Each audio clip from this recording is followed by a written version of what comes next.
everybody, and welcome to Elden fucking Dogs. Woohoo, yeah. Yeah. How nerdy would it be? Because I did beat the Elden Beast. So I got the nice little cutscene. Guys, everyone, Tyler has beaten Elden Ring finally. It's my first From Software game. Yeah. How nerdy would it be to print out me sitting on the throne, the shot, and just hang that up? I think that'd be pretty dope. I mean, we can do that as long as it's next to the picture of you dressed as the Hamburglar. I should replay the game and try to make my character look like the Hamburglar. Make a Hamburglar build. Now, the hat will be the tricky thing. I don't know how we're going to do this, but I'll make it happen. We're going to need a Hamburglar build, and you have to be based on sneaking because he's a thief. He sneaks up to the drive-thru. I'll start it tonight. You're ready? You're going to New Game Plus it right away? Maybe. I don't know. Baldur's Gate has been just sitting there taunting me. Well, my name is Sir Gideon Ofnir, and I have no regrets. I'm still the coolest guy in the lands between. Iron Fist Alexander, or Alexander, Mr. Iron Fist, whatever you want to call me. I'm pretty laxed. I did lose a piece of my shell walking in here. The duct tape is fading fast. And I am falling apart. Well, you are leaking a little bit. There is, from what it looks like, just High Life coming out of your butt. Yeah. These Wisconsin people, they drink a lot of High Life. It's like, I said it last time, it's like 90% their body composition. It is true. It is a true thing. Mine was 70%, and then I moved here. Yes, today we are discussing cut content. This is our first episode after completing the main game, and now we're opening up into lots of different, more esoteric, eclectic, and all the fun, weird words that start with E. We're going to do cut content. We're going to do an endgame guide. We're going to talk about Miyazaki and Martin. I want to do the lore we missed. We're going to be doing speed running. We're going to be talking about multiplayer. And honestly, I don't want to stop talking about Elden Ring. It's a problem for me. We could fill enough time for the DLC to come out. I've just thought, I get the new strategy guide part 2 tomorrow, and it's just got, I guess, in-depth character bio or enemy bios. And I was like, I could just sit there and read them and just talk about them. And if Alexander gets tired, I can just sit here and just record myself talking about Elden Ring, and then I will go crazy. We could do that thing, like remember when Paul Rudd was on Hot Ones and they cut it to where he's interviewing himself? That'll be me. It'll be look at us. Yeah. Who would have thought? Gideon, just Gideon and Gideon all the way down, just Gideons. That'd be a giddy time. So, cut content. It's a thing that I haven't, done a lot of research in before in other games. The most I've ever even contemplated is Final Fantasy VII back in the day. I remember hearing about a character that was cut of like a goblin or something and blew my mind. But most games, I don't think, get feverishly data mined for cut content. I could not tell you a single piece of cut content from any game. I don't look into it ever. The only cut content I've ever cared about was conventional weapons, which was what Mike McRomance's follow-up album was going to be after the Black Parade, but they chose to remake it and do the true story of the Fabulous Killjoys. If we're playing our cards and how nerdy we are, I guess I have looked into the cut content of the Lillywhite Sessions from Dave Matthews Band, because the Lillywhite Sessions was going to be like the greatest album they ever released, and instead they dropped some album that wasn't as good. Yeah. But making music's hard. Yeah, that's we just played our hands, people. You know who we are now. So the cut content, this episode would not be possible without some really amazing content creators, data miners, just overall people in the community. Sekiro Dubi, hugely helpful. Good name. Lance McDonald, Garden of Eyes, Stratek, VaatiVidya. Love Vaati. Love Vaati. And special shout out to Bonfireside Chat, who just thanks for being you guys. I just love you guys. And so we're going to be listening to a lot of the dialogue that was cut today for some quests. And the audio was pulled from their videos. Just heads up. Thank you guys. This is, cut content. There is the YouTube site. YouTube has access to a lot of the little videos, but I couldn't find somewhere where it's just kind of all organized. And today's episode is kind of I just wanted to organize what I thought was some of the most interesting pieces of cut content into a semi-linear fashion. Some of this is from back in the day. Some of this is from the closed network test. And not a lot of the version 1.0 stuff that got patched out. But this stuff, I don't know the science behind what these people do. They data mine. They go into the data of the game and they find things that are not available. This is beyond my pay grade, but I imagine it like Zoolander when he walks into the mine. You walk into the code of the game. They're in the computer. Yeah, it's in the computer. The fact that you can find dialogue cut from the game that's still available is fantastic. That's impressive. Yeah, because you think that would be like in the vault, like Walt Disney has the vault where they put all the old racist cartoons. Yep. Yep. It'd be in something like that where they don't want people to see it. Yeah. No, it's true. But this is not that content. We're going to talk about what it means, why they might have cut it today.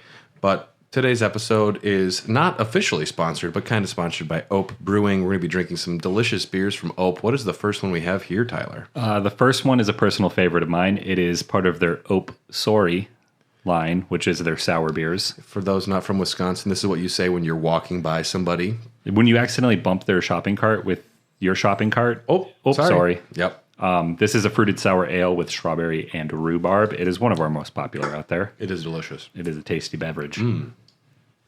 It's a clear red color. Nice and fruity. I do enjoy that it's not super thick. I love me some Drecker sours, but when they get warm, it's hard to put those down. It's hard to put them down. Yeah. No, they're very hard. They're thick. Yeah. Our first bit of cut content, unused opening narrations. We know the famous narrator who is this otherworldly character who just screams, Elden Ring! He's super loud. He's just all pumped on it. The loathsome dung eater. And he brings a level of gravity and weight to the loathsome dung eater that I didn't know was possible. It's almost like if Bruce Buffer did the intro to Elden Ring. Who is Bruce Buffer? And it's time. 5 rounds in the UFC octagon. Okay. For the middle. It's like that. It's like that. It is. That's how much they're trying to hype you up. He does stretches before he introduces fighters. At backstage, he's like stretching out his diaphragm and he tore his Achilles tendon announcing. He jumps. He jumps in the air. You can hear it. Yeah, the passion's there. He's the only person that could do this better. There were 2 different versions of the opening narration. One of them is from Godfrey, first Elden Lord. Now, what would be interesting about this is he was the leader of the Long March. He was the leader of the Tarnished, all of them that went away. So it's kind of, once he came back, he would be giving a rousing speech about our mission. So we're going to hear that now. Elden Ring, oh Elden Ring, shaper of life, arbiter of fate, lord of the very stars above, warrior, spurned by the grace of gold. Seek that which hath been lost to thee, across the sea of fog, to the lands between. Seek the Elden Ring, brave Tarnished. Mighty warriors who fought at my side await the summons. It will call to thee one day. Heed the fading grace. Listen to the fingers. Gold commandeth the very stars, giving life its fullest brilliance. Elden Ring, oh Elden Ring, oh, be ready once it is shattered. Seek the Elden Ring, oh Tarnished, across the sea of fog to the lands between. Become Lord, enact thy will. Seek the Elden Ring. Seek the Elden Ring! Damn. I don't know if I like the tone. It's like he hasn't earned that much of a crescendo at the end yet. I don't think. You put some nice Hans Zimmer behind that. Yeah. We can get there. Yeah, just a little Dark Knight. That was good, but very redundant. I don't know. I mean, it's one of those things with some of this. It probably wasn't all of that, but that was all the dialogue that was there. So I did cut down some, but that was definitely more than there would have been. Okay, yeah, that makes sense because he did repeat himself a couple times. Yeah. After getting killed, I imagine your memory fades. It's hard to keep track of where you were. Yeah. In the script. And there's a thing about, fantasy writers where they'll say something and they'll go, oh, something. It's never really worked for me, but I guess that's probably just more literary history. It just sets the tone for the game a little bit differently too, where you have more of a clear mission set out by one person. And it also feels a little weird when he shows up at the end to kill you when you're just doing what he told you to do. Yeah. The seek the fingers or listen to the fingers line. Fingers. The fingers. I do love his voice, though. Yeah. And hearing more of it is good. We get to hear some more of it later as well. It could have been like that Castlevania voiceover. It could have been terrible. Which one? Remember when we did Symphony of the Night? We were talking about the game before that, and then there's the original audio, and then the second one. What is an Elden Lord? Yeah. A miserable pile of tarnished. Yeah, there you go. There is one other unused opening narration from Enya, the finger reader, our favorite little old lady, and she actually calls things by different names, which is kind of cool. And here she is. Long ago, ye tarnished lost something most dear. The Elden Ring. Oh, Elden Ring. Its gold commanded the very stars, giving life its fullest brilliance. Though shattered, it yet guides thy kin across the sea of fog to the lands between. Horaru, the gold mask. Lady Julia, the deathbed companion. Different names. Mm-hmm. The hideous dung-eater. And Sir Gideon Orfney, the all-knowing. Still very cool, Gideon. Way to go. Each coveteth the Elden Ring. But their ambitions are yet unmet. Surely thou hast thine own design. Then implore the two fingers for guidance across the sea of fog to the lands between. To face the Elden Ring. Its gold commanded the very stars, giving life its fullest brilliance. Shattered by someone or something. Godric the feeble, Melania decayed from birth, General Radan, slayer of giants, Rykard the tyrannical serpent, and Morgoth, Prince of the Omen. Each, inheriting their own shard, played a part in the shattering, a war with no end and no victor. And so the two fingers call upon ye, the tarnished, to cross the sea of fog to the lands between, to seek the Elden Ring. I want her to scream like Godfrey did, but she... It's really nice to see that the woman from the beginning of the Titanic is still doing work. This narration has been 87 years. That honestly, that sounds like something that would play at the very beginning of a Rammstein album. Yeah. The Elden Ring. Dung Eater. Yep. Yeah. It makes sense for her to do a narration, I guess. To me, this is a little bit like the fact that Lord of the Rings, the original films, recorded narrations of Galadriel. Galadriel is what it is, but they also do one of like Bilbo and Gandalf, I want to say. Yeah, that makes sense. And they realize it just needs a certain timelessness or a little like something a little detached from the narrative. Interesting in Enya's.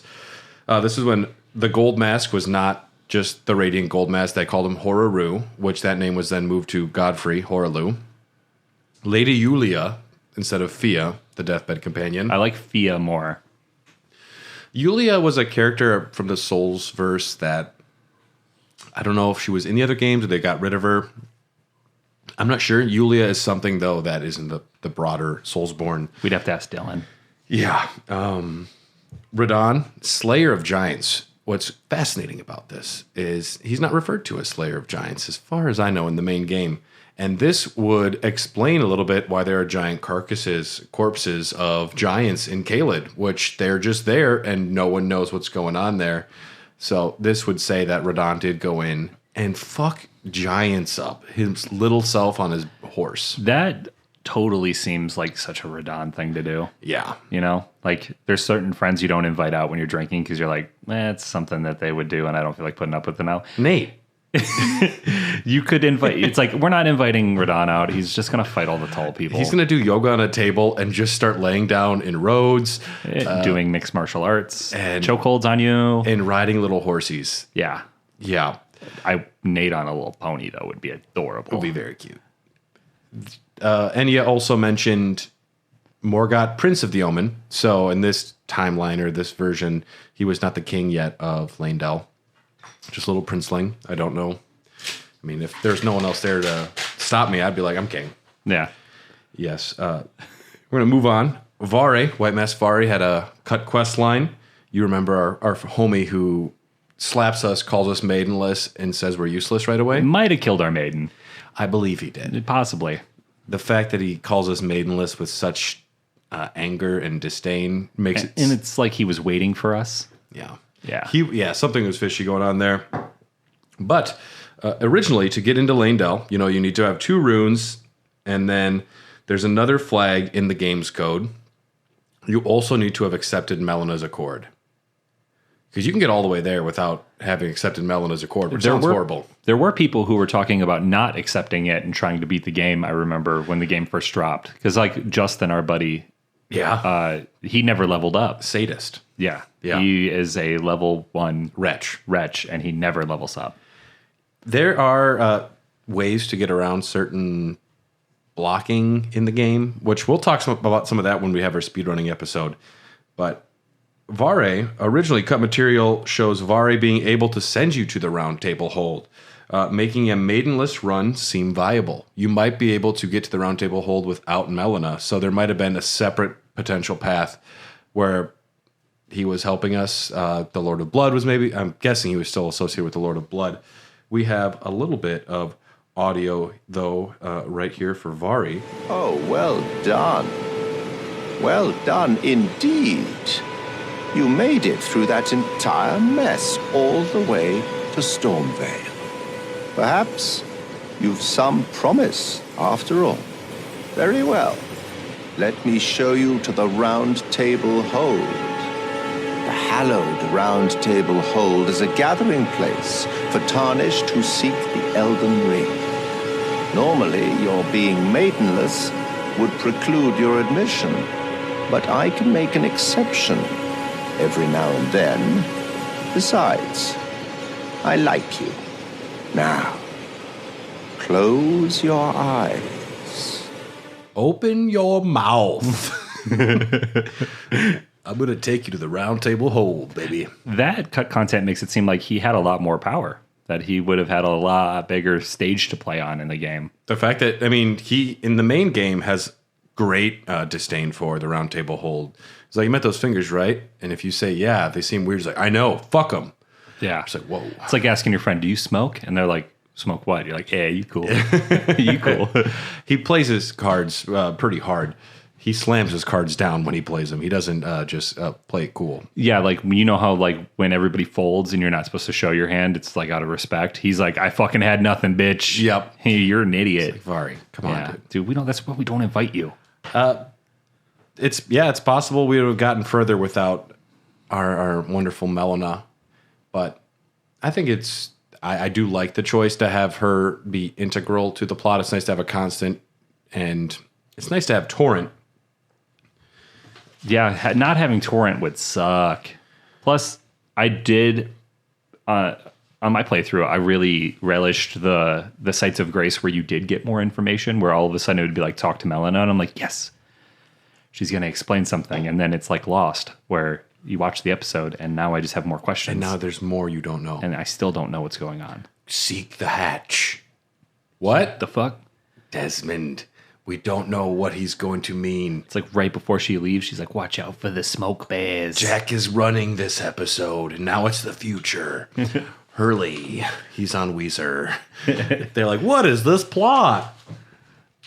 But interestingly, even without Torrent and the Maiden, at one point the game also had wild horses in the game. So you might have been able to tame your own horse and not even needed Torrent. That would be like, I mean, that's cool, but like Torrent's my homie. Torrent is our homie. Yeah, I couldn't, and he's got the cool horns.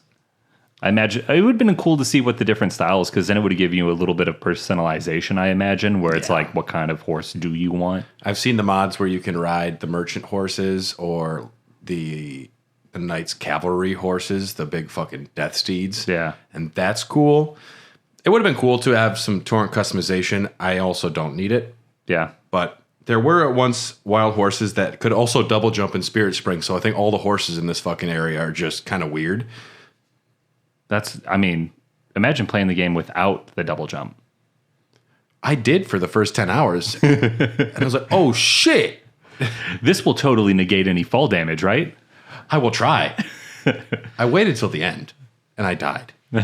Yeah, I actually went for about 10 hours before I could do a double jump, then heard that little bell, and I was like, yeah. Yeah.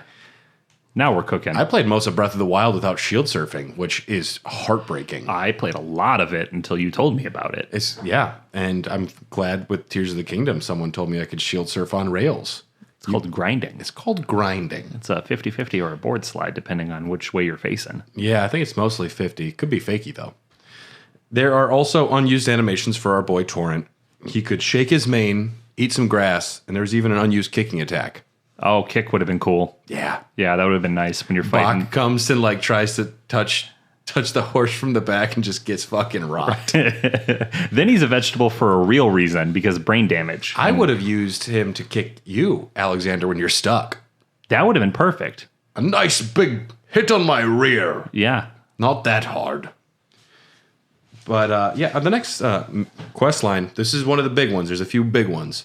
This one is Kale, who, in the main game, Kale, wonderful merchant. I remember rocking up and thinking, who's this Santa Claus motherfucker? Yep. Because he is dressed a little Santa-y. And he's just so stoked that you're not there to kill him. Yeah. He's the only named merchant, which alone enough makes me think there's something more special to him. Indeed, there was. There was a lot more with Kale originally. We'll start off with meeting him for the first time. You're a tarnished. I can see it. And I can also see that you're not after my throat. Then why not purchase a little something? I am Kale, purveyor of fine goods. I am of a nomadic people, selling wares as I travel. The land has been tainted by madness since the shattering of the Elden Ring. It's only tarnished like yourself, who keep things from drying up entirely. Let's say you're a very welcome customer. There are others of my people who yet survive in these lands. If the mood takes you when you meet one, then offer them some trade, won't you? My people, wanderers all have long been spurned by the grace of gold, which is why we cannot settle, but instead are forced into this pitiful, unceasing journey. But thanks to that, things are not so different for us now, though the Elden Ring is shattered. I think this makes us kindred spirits of sorts. Your people, the Tarnished, and mine. Have you heard of the Great Caravan? I see. More's the pity. Well, even we had a place to call home once. The Great Caravan, they called it. But it's been lost to us for ages. I've been searching for it as long as I can remember. And with a name like that, you'd hope they kept some fine goods there, eh? much the same. He greets us, talks to us about being tarnished, talks of the great caravan, and he's looking for it, needs a place to call home. It's been lost for ages. Now, if you defeat Godric, Kale will relocate. Originally, Kale moved around the map, and he relocates to Liurnia, to the Scenic Isle, which I believe is just south of Rey Lucaria. And this is what he says to you when you get there. Wait, weren't you... Well, you're back. Care to buy something? Have you seen a crow around here by any chance? You know, a burial crow, with a letter fastened to its claw. Well, if you do set eyes upon it, I'll buy that letter from you. No question. I'd give you a generous sum for it, of course. That would have intrigued me immediately. It sounds like a cool quest. Something's going on here. The burial crow, as I believe it was Sekiro Dubi's video. So not only do they find this, but they also just scour the map. They find out that there was an unused homing pigeon, because there was just a pigeon that would be stationary in the game. They were able to find a way to attach, like there was a way that a letter could be attached to the pigeon, and it would sit there with this glowing letter on it. And you didn't have to kill it, I don't think. I think you just run up and the pigeon just kind of stayed there. But you find an item called the Burial Crow's Letter. My thanks. I've been wanting to get my hands on this. So, about the letter you brought me, it's just as I suspected. It features a cryptogram of my people. And I'm sure it's cut from wherever the great caravan disappeared to. This could be my chance to get close to it. Thanks to you. I've always preferred my own company to that of other people's. Me too, man. And I don't have any burning questions I wish to ask my ancestors. But there's something I need to know. My roots. I want to know who I am. Where I came from. Where I'm headed. Goodbye for now. At this point, he moves to Landell, follows the cryptogram, figures out the people must be kind of closer to over there. We know what's coming. We've played the game. Mm-hmm. It's a happy ending. Are you sure? It's a very warm ending. This is what happens when we find Kale in Landell. Ah, good to see you. I knew leaving the sign would be worth the trouble. The shop is all set up. A pleasure as ever. Care to purchase anything? Yes. About the cryptogram from the letter. I think it's pointing here, underneath the capital. But I'm perplexed as to the path to take down there. Well, the journey can wait, I suppose. I'll settle here for the time being and start looking into it. It's going to be a day ruiner for him. This is one of those situations where whenever you choose to help someone, it's going to wind up not being super helpful, maybe. Yeah. But it's you need to know. I always am a stickler for the truth. That's why, in Nier Automata, I choose to let them I don't kill them and I don't let them forget their memories. They need to remember that these children died, because that's how things change. Do you understand the level of stress I have playing Baldur's Gate, where I don't. A lot of it is dialogue options and choosing to say something or withhold something from somebody who you just met. And From Software has given me PTSD because of what I did to my boy Bach. Sometimes you don't want to help people. But I always want to help people. We have been trained in video games to help people. Yep. I did just do a quest where I took an animal. I can speak to animals, and I spoke to the animal instead of speaking to the guy, and the animal's like, don't fucking help this guy. Yeah. This guy's mean. I remember. And I was like, I trust the animal. I helped someone in Bloodborne, this little girl, and she got killed by a pig.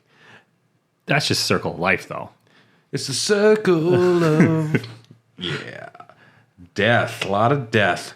So this is... up next, we have what happens when you find the second burial crow. Is this just going to be crying? Is this just going to be... It gets epic. He's just going to be... It gets epic. Yeah.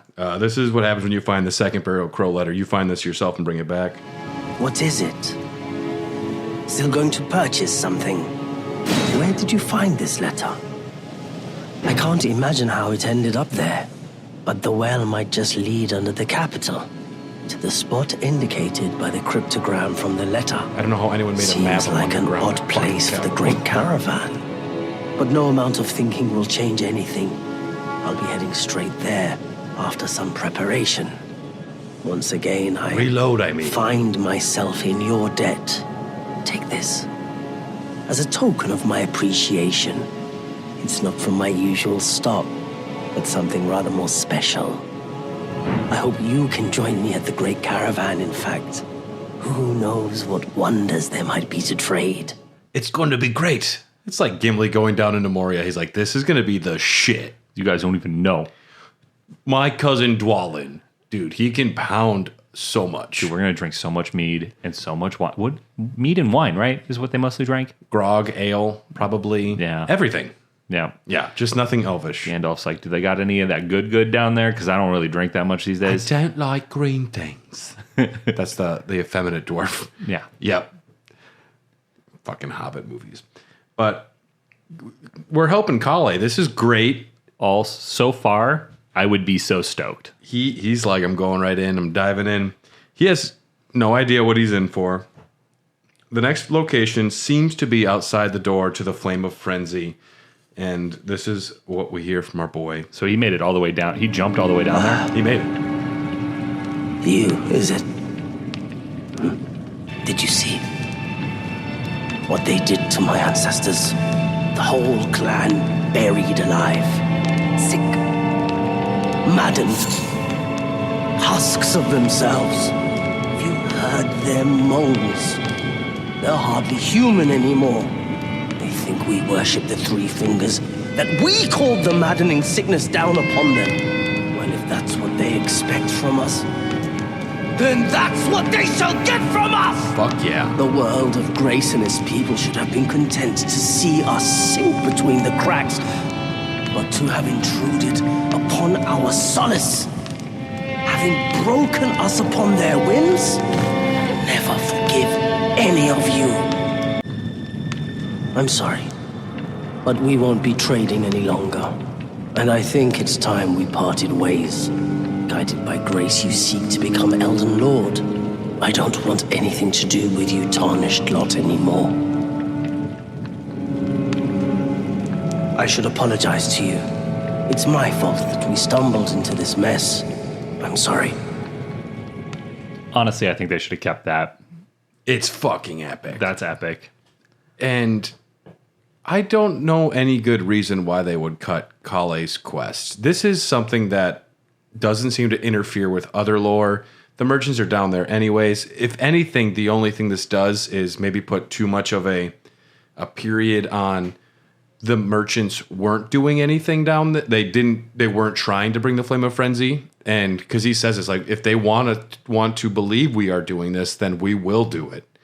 They made the villain. I think it also gives the player more cause to be hugged by the three fingers and just burn the shit down. I want to burn it now. Maybe it just sympathizes too much with chaos. Maybe it pushes the player in too much of one direction to make people think like, oh, this is the ending that should happen. But in retrospect, a lot of people just gravitated towards Ronnie's questline anyway. And, there's still I wonder if Hyetta's questline was still so integrated, if you were still feeding her grapes that were eyeballs, which is the oldest trick in Halloween. You think that's spaghetti? No, you're eating fucking eyeballs, dude. Yeah. Yeah. That's gross. Put your hands on these. Open your mouth and you're going to visit the round table hold, buddy. Yeah. It's epic. It was some of my favorite dialogue I've heard out of any part of the game. Yeah, that voice actor really does a good job in that scene. I'm angry for him. Yeah, I think they should have kept it, but I mean, it just would have made me want to burn this bitch down. Well, after we go in and get hugged by the hairy wigglers, Kale seems to change his tune on us a little bit. Wait. What's that? That burn. You've inherited the flame of frenzy. Oh, that's it. That's what I need. To melt away the curses, suffering, and despair. And the order entire. The yellow flame of chaos. Our three fingers. Throw wide the door. Please. Bestow unto me the yellow flame of chaos. A frenzied flame to melt away the curses, suffering, and despair. And the order entire. May chaos take the world. May chaos take the world. Been there, man. Yeah. At part of that speech, he has moved to the door and he's full on like Jack Nicholson in The Shining, just like touching the door and talking to the door. So he wants to get touched as well. It'll kill him, though. Well, he gets in, and this is the audio we get after he seemingly did get in. A frenzied flame burned me. I was not a suitable home.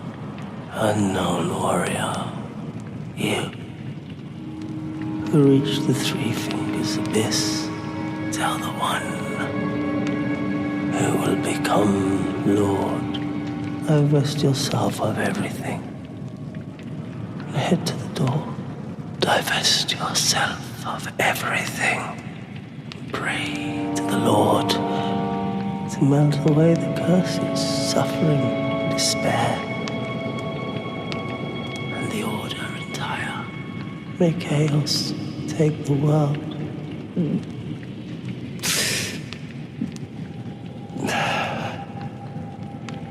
I pictured that entire thing in like the Castlevania anime style. Okay. That's epic. Like the lip is quivering. Mm-hmm. Yeah. There's like dejected. There's a finality to the way that he's talking, and with the music in the background, and knowing what we know as playing the game and now learning this about him would have been an epic moment in the story. And this is a point of discussion where this was cut. So it's not canon. A lot of it's still inferred. A lot of it still kind of exists. But Kale, as far as canon goes, is just a merchant who never leaves. Knows Blythe. There's not much else to him. But this was something that was in the game. But it's interesting to think about. But it doesn't, in fact, exist. Yeah, but at the same time, you got to think like the game leaves a lot open to interpretation, and what you can infer from items you pick up or reading between the lines with certain dialogues. But maybe this still is canon in the sense that like if he would have found it, obviously this is how he would have reacted. Mm-hmm. But imagine what you would have done if you would have discovered what he discovered under the Capitol. Like, yeah, it's technically not canon because it never happened. I wish that there would be something more with the merchants responding to what was found down there. Unfortunately, that is just something that's not in the game. I don't know if that's something that they would bring in later. If that's because a lot of this is going to me is question mark DLC. Are they keeping things out in order to save ideas or concepts that will be more explored in the DLC? A lot of this stuff will be. This one isn't as much into that, but maybe they wanted to integrate Kale more in the DLC or something. We don't know yet. Yeah. That's pretty fucking gnarly, though. Yep. I would have really enjoyed that quest line. Just for that, yeah. He's in Lernia when he's like, if you spot a note on one of the pigeons, my first instinct was like it was a different way to get to Volcano Manor because you end up having the girl, what's her face? I forget her name, the snake woman. Maya, Baya? Maya? I think it's Raya. Raya. She's like, hey, this guy stole something from me. Can you go get it back? And then when we get it back, she's like, here's a letter. Also, letter is spelled with an AH in this world. Letter. Letter. What is that accent? It's not British. It's not it's not American. This goes back to early, I think Demon Souls or Dark. I think the Demon Souls English translation was all like, I don't want to get this wrong. So if you're listening and get this wrong, it might have been Scottish or a specific dialect was what a lot of the voice acting had. And I think some of that is carried over to where they just kind of like the aesthetic. Yeah, it definitely is. It's a vibe. Yeah. And we'll hear more of Kale. But so Yura has some cut dialogue. Yura is our man who's wearing the lampshade, the see-through lampshade. Love this guy. He's trying to find what might be his ex-girlfriend, Eleonora, and he helps us fight the Bloody Fingers, who are killing Tarnished. He did have some comments about Vare helping Eleonora. That wasn't in the game, and he makes a comment about how he feels that something is happening to him. So here's some dialogue from Yura. Oh, it's you. I'm afraid I've no idea where Eleonora's gone, but I think I know who helped her get away. It's the white-masked fellow. If only he'd let down his guard. Yes, I suspected that white-masked charlatan all along. You have my gratitude. This news is music to my ears. I'll pay a visit to the church immediately. Eleonora, rest assured. Your days are numbered. I still haven't found Eleonora. 1,000 curses.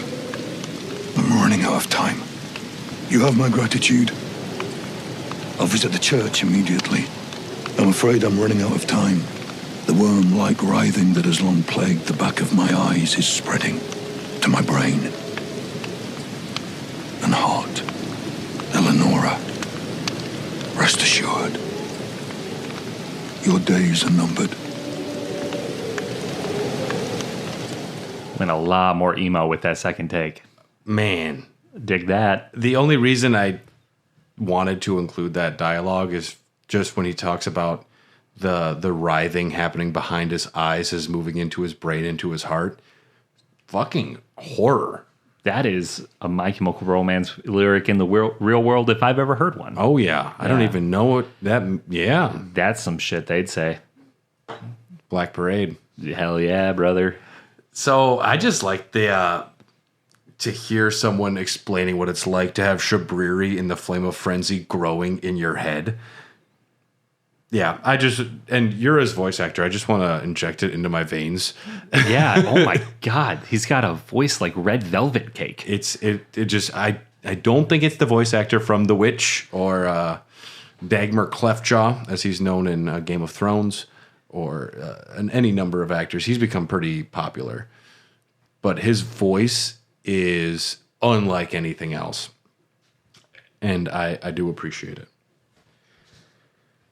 But don't worry, we're going to hear more of it, because our next little audio we have is from Gilbert. Now, Gilbert was cut. This was the same voice actor as Yura, and it was taking place in Yura's location, but it was Jaren's model. So Jaren from Redmane Castle, parachute pants, long wizard hat. Yeah. Just doesn't know how to dress himself. This is when you let a kid dress themselves for school. That is Jaren. It was actual cut content from Django Unchained. It's what he originally wore out of the store when Christoph Waltz is like, why don't you dress can yourself? wear anything you'd like. Yeah, and he came out wearing that. He's like, ooh, pajama pants. Very nice. Gilbert was from a Nixed faction called the Redeemers. All he talks about is the god of vengeance and how he'll like say, oh, you can go there, you can do this. He's like, but I need to find vengeance. Okay, I'll just ask how your day was. Yeah, cool. Way to go, Batman. Good job. So you're not Bruce Wayne. He serves Radon and the god of vengeance, who would seemingly ask you to kill Crucible Knight Ordovis and then would have it in for Melania. He says Hugh is outside of Stormvale. Hugh is originally outside of Stormvale for blacksmithing and could help you. And the Redeemers could be an early name for the Bloody Finger Hunters. But we're going to hear a little bit here from our boy Gilbert. You're tarnished. Then you're here to fight. Aren't you? For the Elden Ring. Well, there's something you ought to know. There's an aberration of a blacksmith past the checkpoint that leads to Stormvale. He doesn't seem to think much of anyone or anything, but oddly, he's willing to smith weapons for Tarnished. He has a fine arm. Have him take a crack at your goods.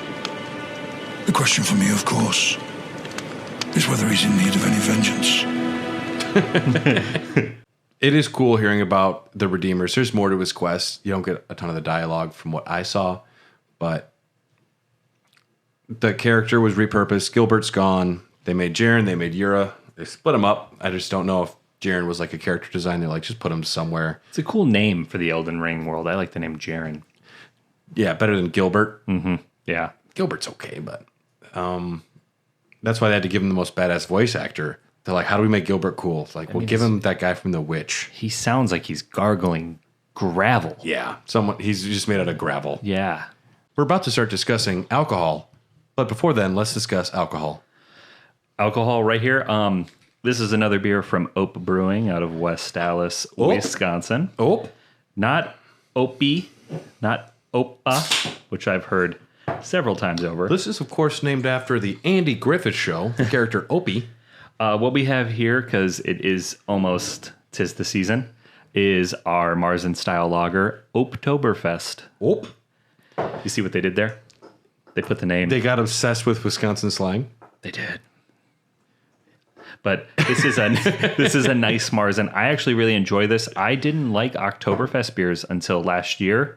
Left's Lucky Town has a punch card most years. Okay. Where you can drink one of each of the breweries in town and you get your card punched, and then at the end you get like a Stein or something. We know you're an alcoholic, but also here's a card to verify it, and you can get more alcohol by verifying your alcoholism. Are you an alcoholic? Do you want to earn prizes? Here's a punch card. Here's your punch card for your alcoholism. I also like Oktoberfests. This year I haven't craved one at all, though. I've been in such a light beer phase, and this is just more malt forward. It's not been where I'm at, but cheers to Oktoberfest. It is Marzen. I do like that taste. Yep. Speaking of alcohol, the next character is named Reeling Rico, which that is if you've ever tried to go to bed and you need to put a foot on the ground, you're reeling.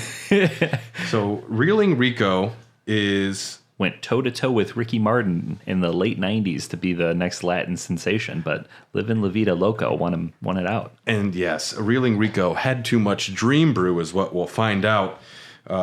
Originally, the Scavenger Shack is the original... Stormhill Shack is originally called Scavenger Shack. Now, Reeling Rico, a priest of St. Trina's, was here. Let's hear from Reeling Rico. He's already drunk. New face, are you? Well, while you're here, have you too been seduced by the good lady alcohol? Oh, yeah. Yeah, that's my goddess. Perhaps you've heard of Dream Brew. Oh, dude. Is that like the an IPA? nectar of the demigods, once forbidden to immortals. Well, believe it or not, I know just how to make it. And if you were to help me gather its ingredients, I'd gladly share some with you. The land's between a no-kind place fully tarnished. And I'm getting too old to keep scavenging corpses on the battlefield. A fetch quest to get drunk? Have you tried good lady alcohol? When you're calling alcohol the female gender, and it sounds like you might be a little too into it. Yeah. Well, I mean, everybody deals with addiction in a different way, and some people personify it into a goddess. And some people need to go into rehab, Rico. I'm too old to buy alcohol. Could you buy me alcohol? Rico, you are not too old. You're just drunk all the time, man. The first thing he says to you is, I love the voice actor, though. Yeah, it's just a bold strategy. If someone walks up to you and you go, It doesn't work. I've had a couple Tinder dates that I throw that as the opening line, and they're like, I'm leaving. Yeah. You should have said, like, have you ever tried, no, don't even try, and don't try any lines from this game. They're not going to work. I don't, if you're listening, who would be the best at picking up a girl in the bar in this game? Please write in. But, so yes, he wants help brewing in alcohol. This is the homebrew quest to make Dream Brew, a nectar of the demigods, once forbidden to mortals. To mortals. And we are going to hear what happens first if we refuse. It's just the man violently vomiting into a toilet. You what? You hardly know what you're missing out on. Well, Peer pressure, buddy. suit yourself. It but turns out your I'm bad sure feelings to you'll good be after a feelings. drink before long. Perhaps you're tired of this crumbling world. Or maybe you wish to uncover someone's deepest, darkest secrets. It's true. If someone gets drunk enough, they will tell you anything. And you know, I've been to. This sounds like the guy. Have you ever been to a party and the party ends, but you stay too late, and then it's the sad party where like a bunch of people are too drunk to go home, and there's one dude that like corners you, and he's like, "You ever try Dream Brew? You ever listen to the Beatles, but backwards? They tell you to kill yourself." Thankfully not. I don't do. Oh, I have. I don't do this anymore, though. I don't go to parties like that. no. I go home. Yeah, I have real Dream Brew. It's called quality sleep, and it happens to be 2 nights a week. and I tell you what, can't get enough of it. Can't get enough of it. He is straight up walk harding you right now. Like I don't even try marijuana. He's like, it's really good though. You sure? I love him. Just like, and he's trying to convince you to go grab it. It turns all of you can uncover deep dark secrets, and that's the point of the Dream Brew here. But we're gonna go back, and we are going to accept this quest. You help me then. Wonderful. Music to my ears. Then take this with you. Dream Brew, I should say, is a special filtration of slumber fog. Slumber. This dude just has empty bottles of hand sanitizer and Listerine littering the room, and he's just like, it's been a while since I've had a proper beverage. Welcome to my shopping cart under this bridge. I'm doing fine. I make moonshine through a Jeep radiator. Would you care to try? Why, I showered last year. So he gives you St. Trina's crystal ball. We'll see this item in another quest later on here. St. Trina. A lot of things were cut for St. Trina. Because it is, what's their faces? Mikola. Mikola's alter state. Alter ego, altered state. Much like America can be Radagon, Finkel can be Einhorn, Mikola can be St. Trina. Bach can be a vegetable. Bach, we love you. Yeah. Is vegetable offensive? I don't think so. How about fruits? Actually, fruit might be more that offensive. would be more offensive. But, yes, St. Trina's crystal ball. Tons of things around St. Trina were cut. I believe this is largely because it will be DLC. I think the DLC is largely going to deal with Mikola, and we're going to learn more there. And they're like, let's take all of this out. I even think that the DLC could potentially be you're going into Mikola's dream at Moog's palace. You see, Mikola's hand drop down, and maybe you enter his dream to see what happened before. And then at the end of the DLC, the hand lifts up, and then Elden Ring 2 is announced shortly after. And it flicks you off. Yeah. The one Oh, finger. no, it flicks you off, and then it raises another finger, and it says Elden Ring 2 coming never. We're going to remake Oblivion before you get another Skyrim game. If you haven't heard from the leaks. But Oh, yeah. I was reading them at work today. so there was also a separate tutorial. Get the tutorial and the artwork in that separate menu. And it says, Monk Jiko seeks the deep fog of sleep. Find someone in a deep sleep and capture their dream mist. If you return, he will talk to you more about the Dream Brew. Drink is a wonderful teacher. Drink is a wonderful teacher. Imbibe, and you will understand this world's delights and its futility. Been there? Yeah. That's depressing, man. You'll experience having fun for a while and really not the next day. He pays you with his 1 year sober chip. He's like, I won't be needing this anymore. This machine doesn't take it. Do you have a quarter? Yeah, he sounds like he's in a bad state. He's been drinking a little too much of the Dream Brew. I would be wasted if I lived in this world, because if I didn't just hole up and get drunk somewhere, I'd be murdered by any number of things very quickly. Well, speaking of getting murdered by things, how you get the slumber fog is you take St. Trina's crystal ball, and they would have various enemies sleeping. So in even the closed network test, there were spots where a wolf would be asleep or an octopus would be asleep, and you could just see this like fog around their head, or a rune bear. And you'd sneak up to it and you just like put a crystal ball to its head or something, and then you just like absorb its slumber, and you get like a little icon. It was almost like a bestiary to an extent, where you'd be able to acquire different things sleep. Very weird. But you capture 2 of them and you come back, and our boy is thirsty. I've been eagerly awaiting your return. How did you fare? Find any slumber folk? Oh, I see. You have what I asked. All splendid fogs of superior quality. Sediment firmly settled. Good work, my compeer. Here's the dream brew I promised. All yours. It's got Mosaic and North England hops in it. Is that Motueka? It's going to be delicious. I sense there. So you receive the Dream Brew, and with this item, you can give it to various NPCs to gain information about them. Now, most of this dialogue and audio doesn't exist, but you were originally able to give this to certain NPCs. They would fall asleep and tell secrets of their past, or just start speaking out their dreams, including Rodrika, Bernal, Muriel. I wonder what he was dreaming about. Patches. Don't need to know. Don't need to go in there. Yeah, that's like reading Charlie's journal. Oh, None of it makes sense. The dream's not in English. Or in Freddy versus Jason, when Freddy goes in Jason's dream, he's like, "You're fucked up, dude." Enya, Rogier, Bach, E.G., Thops.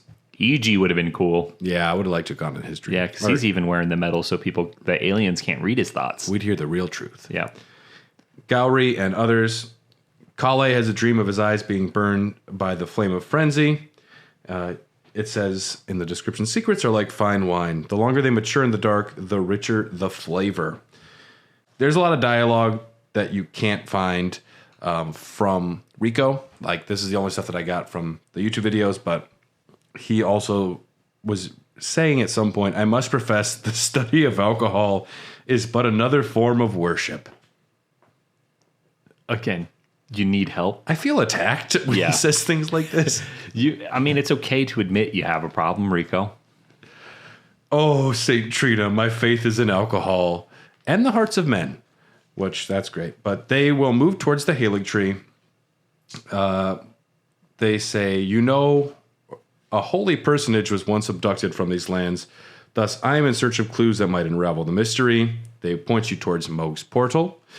And at the quest end, he says, finally, I have found it. St. Trina's, no, Lord Miquela's cadaver. I have partaken of untold secrets, such that I might aid you, O Lord. So please, I hope that you can accept or welcome your humble servant Rico into your dream, the world of your heart.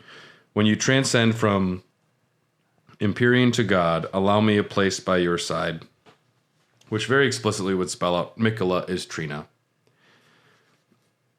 Honestly, sounds like a cool quest. I don't know why they needed a helpless alcoholic to guide us to Miquela. Just one intern on the team who was in charge of like character creation and quest lines was going through a real dark time. Did you know you can worship beer? It's called Milwaukee. Jeff, we need you to submit your storyboards is what we need. We're having an IPA fest this week, God damn it. It's sad. Yeah. This seemed like a really cool quest. Reeling Rico sounds fun, and as the podcast kind of about beer, it is fun. I would have gotten a kick out of this. I would have gotten a kick. A fetch quest to make beer. Yeah. I'm down. Even if it's for the worst reasons, which it is enabling a incredibly drunk homeless person, I would be like, I still want to make beer with you. Yeah. Yeah. At one point, that moving forward, this is from Selen. So Vare could have cursed you and put a curse under your nail. This is something that I don't have a lot to talk about, but Selen's voice acting is so good that I wanted to include it. So apparently you just show up to Selen's house. She has a house. We'll call it a house. You have an ingrown toenail. And yeah. It's really fucking gross. I can fix that for you. I can fix that. My apprentice. What happened to your nail? Perhaps you have a different view, but that foul thing is eyeing you from afar, plotting to enlist you as a pawn. May I remove it for you? If you prefer not, that is your prerogative. What is it now? Why are you here again? A wise choice. Let me neutralize it. But first, listen up. Wretched curse peddler. This is a vile craft in which you engage. Let it be known. Oh, she's talking right to him. This is the beloved apprentice of Selen, Graven Witch. I set a curse upon you and your meddling hand. Your death will not be a pleasant one. May you shudder between breaths in your sleep. This would be what happened when my chicken fingers were cold and my mom would go up to complain. Listen here, this is my beloved Bradley. And you just stand behind her like, yeah, get him, Mom. Yeah. I just, you wretched curse peddler. Her voice actress is just so good. I had to put it on. Yeah, anything to give him his comeuppance. I don't like that guy.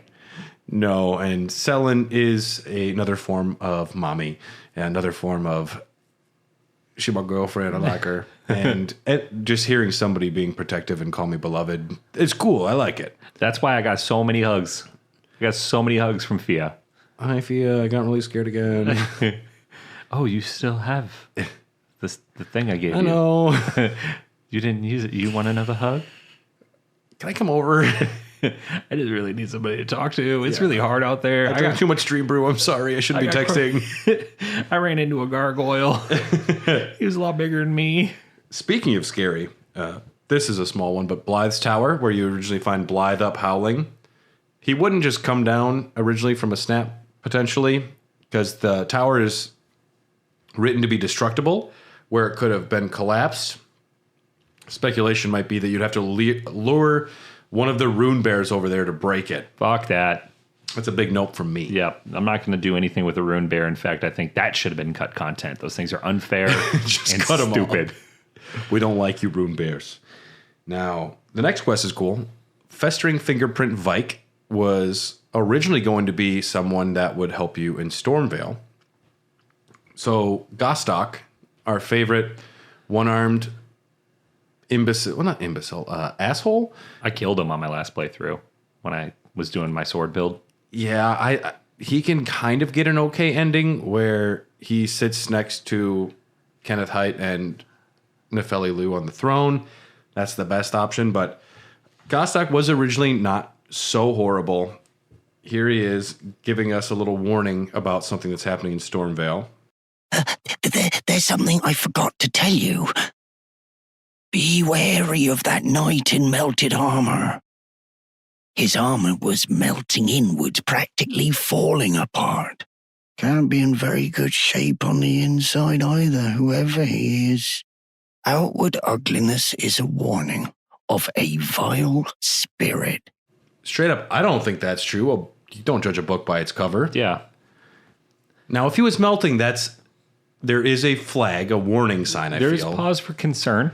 But I would also say, hi, I also met a demi-human and accidentally vegetized him. Yeah. I would like to talk with you before I kill you. I have done a lot of dumb things by just saying yes. So let me hear your side of the story. You might not be a bad guy. Yep.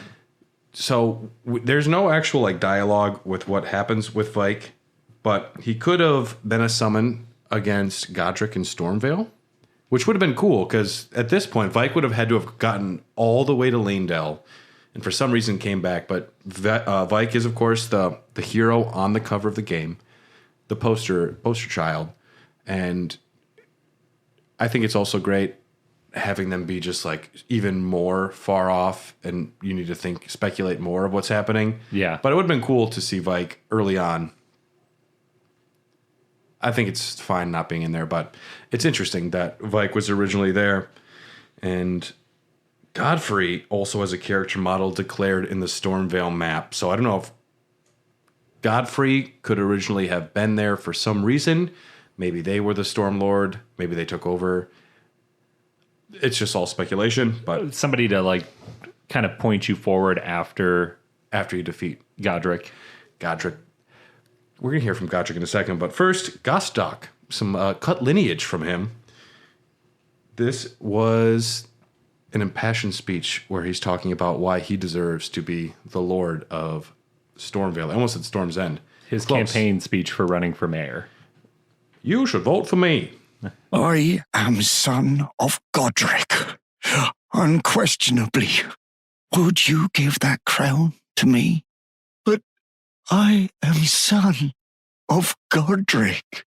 Why won't anyone believe me? It was meant for me. It tells my story. So please, let me have it. It's really pathetic. Please. I won't spoil Succession. I was going to say, I was going to do the last scene of Succession. I won't do that.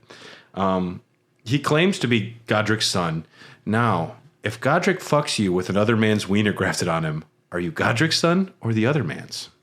That is, we'd have to go to Maury Povich. I mean, it's the chicken and the egg here. Yeah, no, this is a job for Maury.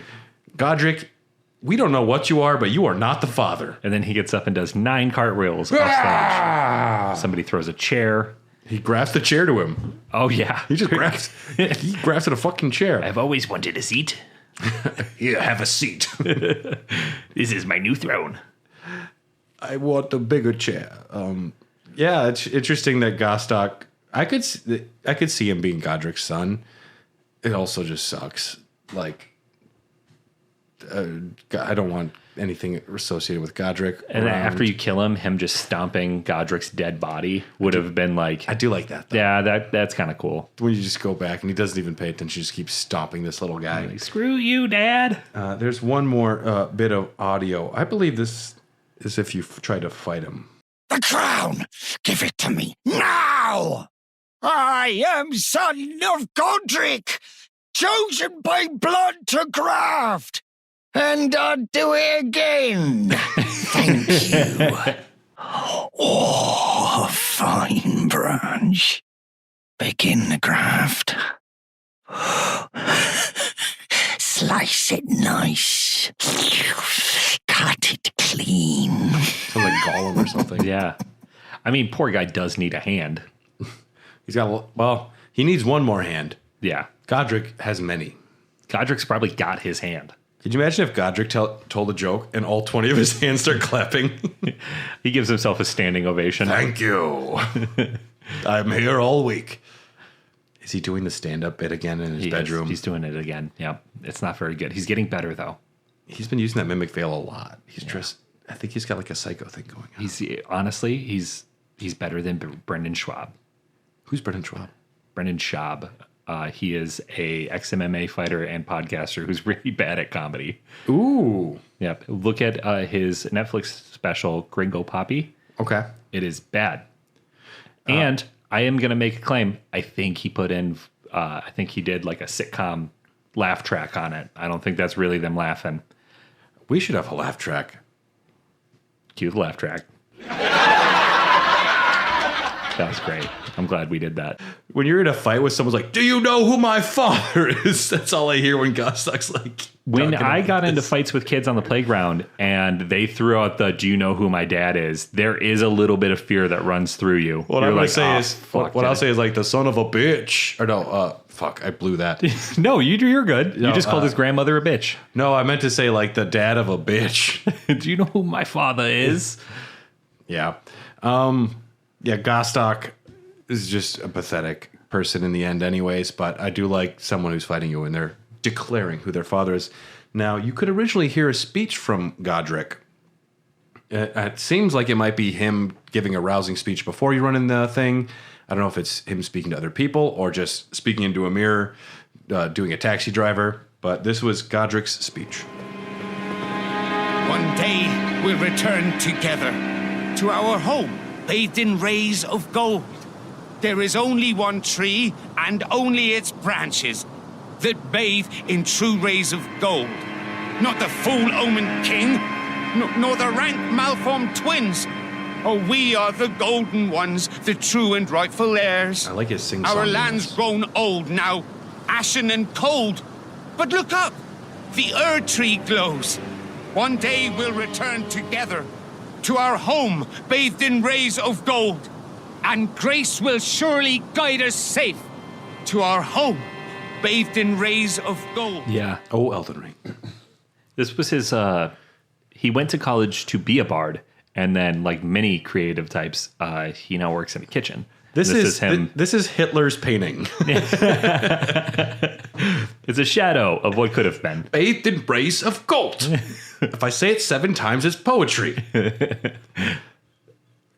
Yeah, it's just interesting getting a peek into Godric's psyche. That's why I like this. It's interesting to know more about him, other than people fucking hate him. He dressed up as a woman just to escape the Capitol, which is really fun. And he did get stomped by Melania, who spared him, but we don't know a ton of, like, his personal life. So it's interesting to hear him talking into a mirror or talking to his troops. I like the mirror. Yeah. Yeah. A hand mirror. You talking to me? I'm bathed in rays of gold. He's got like 4 hand mirrors, and it's like 4 cameras on a stage, and he can like look dramatically. And they're all held by different arms. Yep. Camera 1, camera 2, camera 3, camera 4. Boom. Love it. He would have a laugh track. Godric is Mr. Laugh Track. Yep. Yeah. So moving forward, the Divine Towers originally had bosses at the top of them. If it didn't suck enough having to beat the demigods, you'd have to fight Crucible Knights at the top of every Divine Tower. No, thank you. And apparently they could have triggered cataclysms, which would change some of the environment. Now, I don't know a ton about this, but things could have, you gone up there and like something changed around you in the lands between. It's a big question mark. Don't know a ton about it. Worth mentioning, though, that they used to have bosses up there. The Altos Plateau had their own boss fights, one with an Onyx Lord and one with Omen Twins. The changing the environment, they definitely kept after you burn the Erd tree. Yes, and then also you change the environment with like Estelle after Radon, Crash Landing. I don't know if some of that might have been moved over. Yeah, early concept phase, and then finally what they ended up putting in the game. Now, this is something sadly we don't have dialogue for. Our next stop here, Bernal's Maiden. Bernal is, of course, that character from the Volcano Manor that we run into in Farm Azula. And remember, he said his maiden had tossed herself into the fire, and that's when he got like mad and got upset, and things changed for him. Originally, Bernal's Maiden was an NPC in the game you could run it into. That would have been cool. Bandaged to fuck. You can't see her face. Dressed like a maiden, but her whole head is bandaged. Like she survived the fire? Yeah. So she just like full Darth Vader'd it. I want the spoken audio, but it doesn't exist. We have the written words, though. It was in the smoldering church outside of Caelid. She would say, "Oh, great Tarnish, you have returned, haven't you?" I don't think she can see us. No, she can't. The bandage is definitely obscuring her vision. I have been waiting for so long, and look at this. I've burned myself over and over. Surely I have become kindling. What the fuck? That is fucking gnarly. She's like, you like me now? I'm burning myself more. She says, "Am I wrong? That is why you have returned, isn't it? The lost light will come to you again." So she thinks she's talking to Bernal. And she mentions that he lost the sight of grace, which is interesting.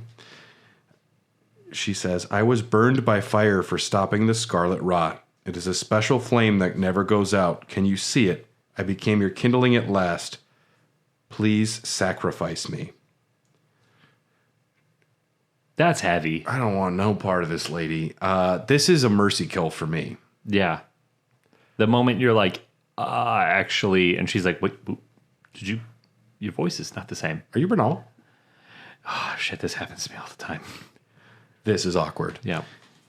Her quest required you to attack her, much like Alexander, but you attack Alexander to help him out of the hole. Mm-hmm.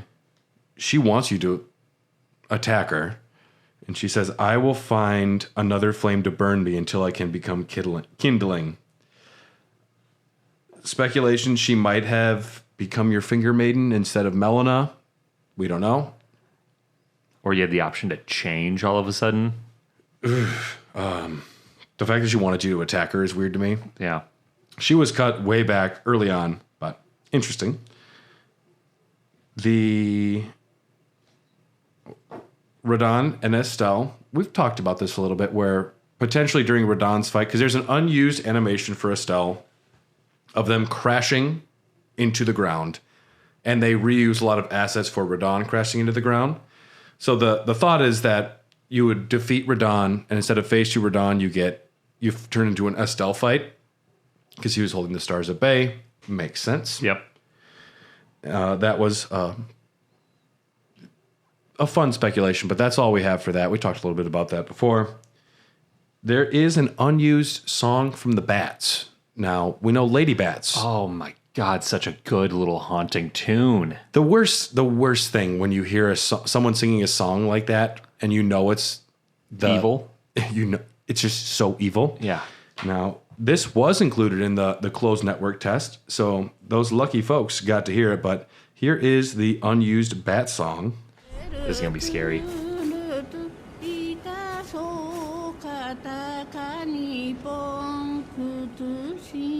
Not scary, but weird.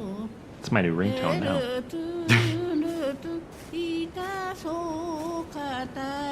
This could be in a horror movie.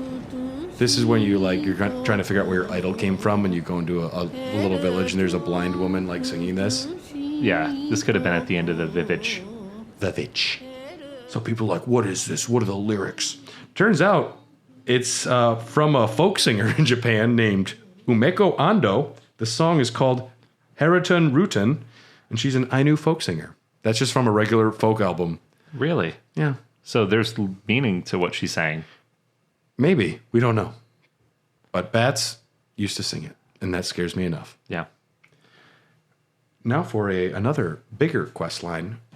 You know our friend, the Mimic Tier Spear Dash? Yes. They used to be their own separate entity. Like Flashpoint. With dialogue. And instead of just another version of yourself that abuses people, it's a cute little lady named Asimi. So Asimi? Like now you see me? Asimi? Now you don't. Yeah. So you would find this little like silver tier. This is before she became you. You'd find her in the ground, and she would say this. Please wait, proud, tarnished warrior. Before you kill me, let me speak. I can aid you. Please, just hear me out. Thank you for listening. I am Asimi. Is that Mud talking? My true form is that of a silver tear. I am a simple being who can assume the shapes of other living things. But now, I've gained knowledge. I speak and ponder and live in fear of death. Oh, mighty, tarnished warrior. I beg of you, let me keep the life I've been granted. In exchange, I offer you power. You won't listen to me, will you? It's such a pity. The gifts I can bestow you in life far outstrip those which could be plundered from my corpse. Please, can't you find it in your heart to trust me? That seems too good to be true, and I would have killed her. It's like 100 runes or risk some bullshit. But anyone that talks to me, I'm going to listen to them. Yep. Because I want to get all my achievements on my fucking Xbox or whatever, you know? It all depends, too, on if I would have turned Bach to a vegetable, because that ended my Yes Man run. There is pre-Bach and post-Bach in your life. There is, yeah. And if this is post-Bach, that bitch is dying.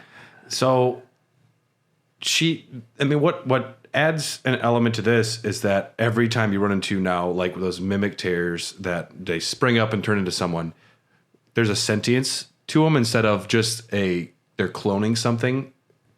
You know, I guess to make a silly comparison, Avatar 2, the commander guy, like the Avatar clone of him. He's not him, but he has his memories, but he is a new. But even separate from that, these little guys are separate entities before. Like they have, I am a thing. My name is Asimi. I'm my own thing. And can I hang out with you? Yeah. And I'd be like, I don't know. So you can refuse. And this is what she'll say to you if you refuse. So, you won't trust me? No, But you're fucking sludge. you still haven't killed me.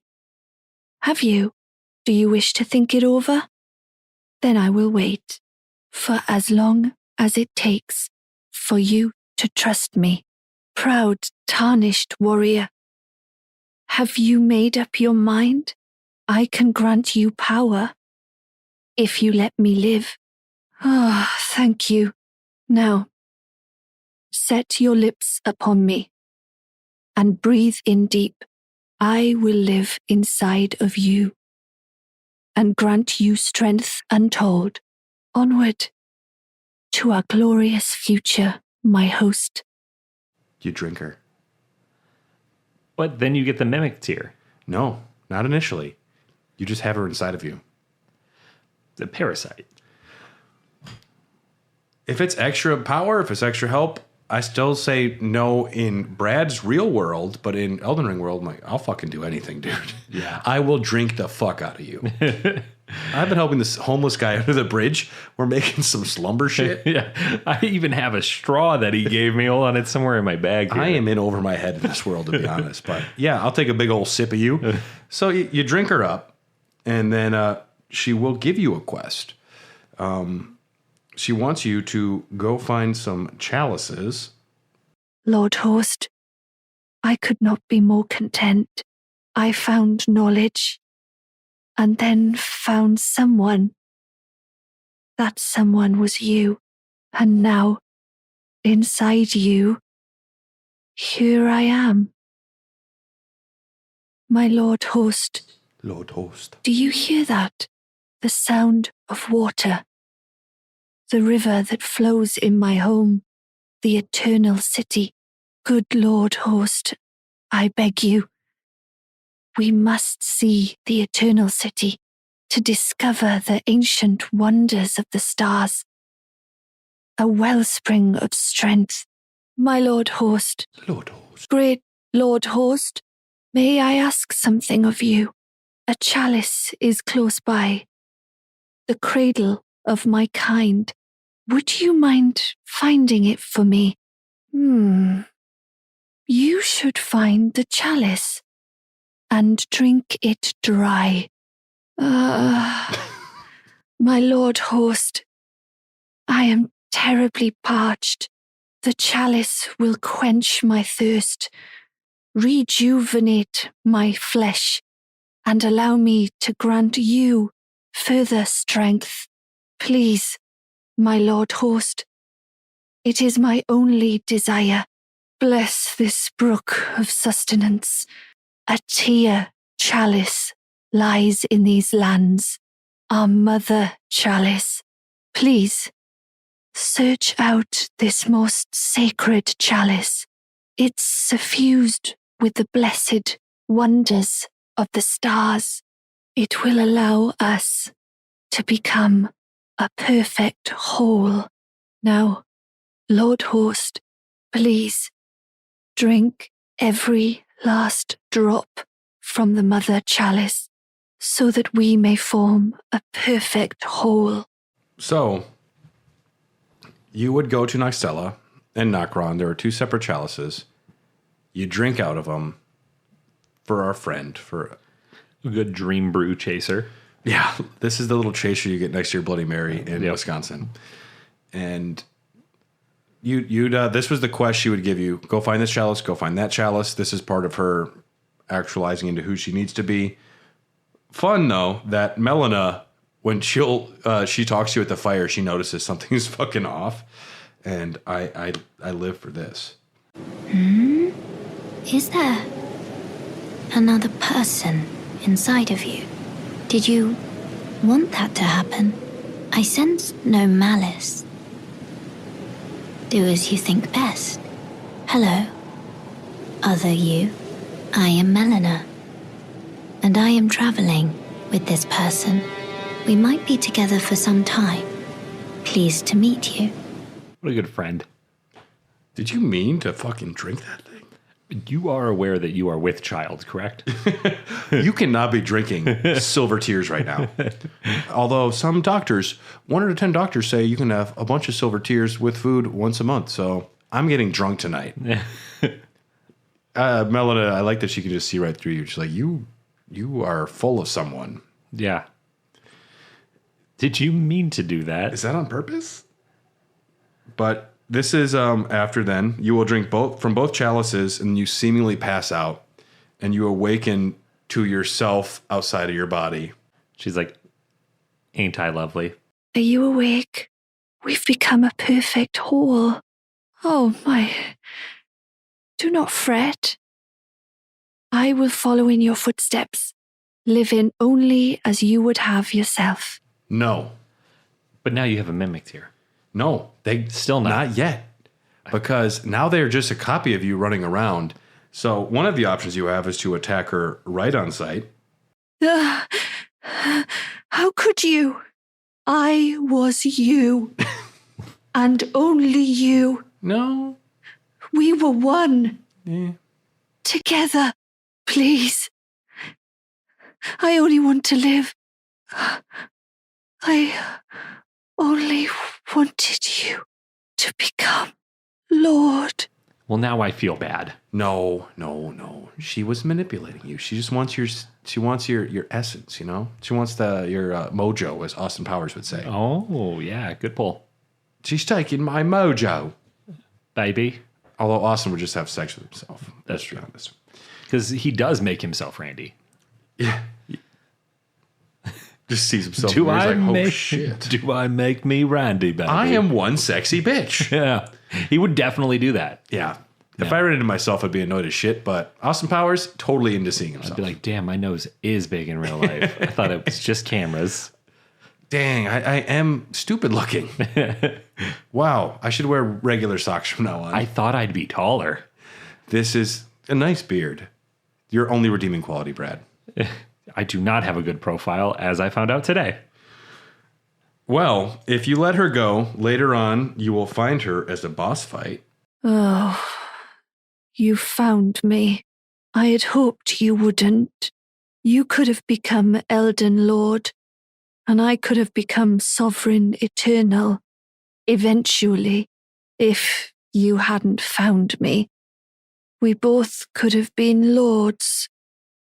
I was wrong about you. My apologies. Lord Host, I will take the throne. Bitch, you will. I don't think you fucking will, Asimi. Do you know who you're talking to? You're talking to yourself. You're talking to me, who's you, but also not you. You're me. Do you have the same search history as me? This is not a good look for me. I need to make sure both of those are deleted. Yeah. So this is her death speech after you defeat her. I'm dying. So this is fear. I'm glad, my Lord Host, worthiest of lords. Yeah, like I thought this was precarious from the jump. Yeah. So I'm glad we took this journey together. Yeah. I'm going to leave you here.